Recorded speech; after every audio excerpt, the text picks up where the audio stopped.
सुंदर सजनवा हो जाई माई के कृपा सखी तो मिल जाई सुंदर सजनवा हो।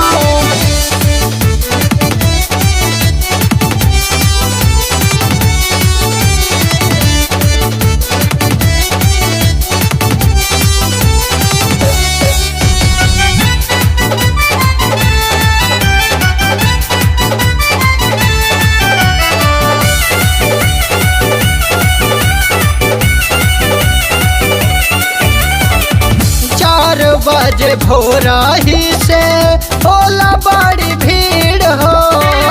नव दिन धोवल जाई माई के मंदिर हो, माई के मंदिर हो।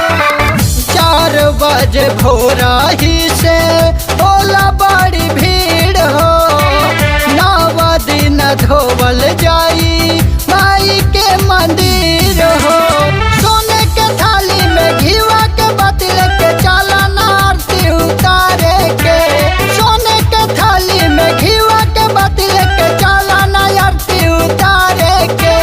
हो जाई माई के कृपा ऐसा कि तो मिल जाई सुंदर सजनवा हो जाई माई के कृपा सखी तो मिल जाई सुंदर सजनवा हो।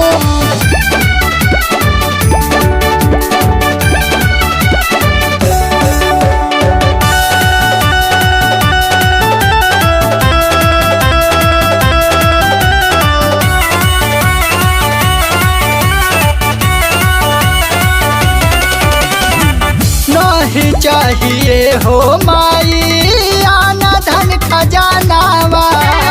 राखी है सलामत माई से नूरा सजानावा, से नूरा सजानावा। नहीं चाहिए हो माई आना धन खजानावा। राखी है सलामत माई से नूरा सजानावा। अखले सकेला मुना बिहारी करल माई से बिनतिया हो।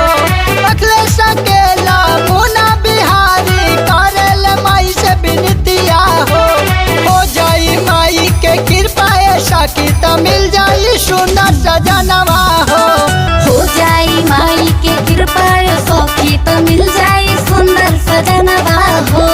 गाँव के पूर्व देवी माई के मंदिर सखी चालन धोवे चरणवा हो जाई माई के कृपा ऐसा कि तो मिल जाई सुंदर सजनवा।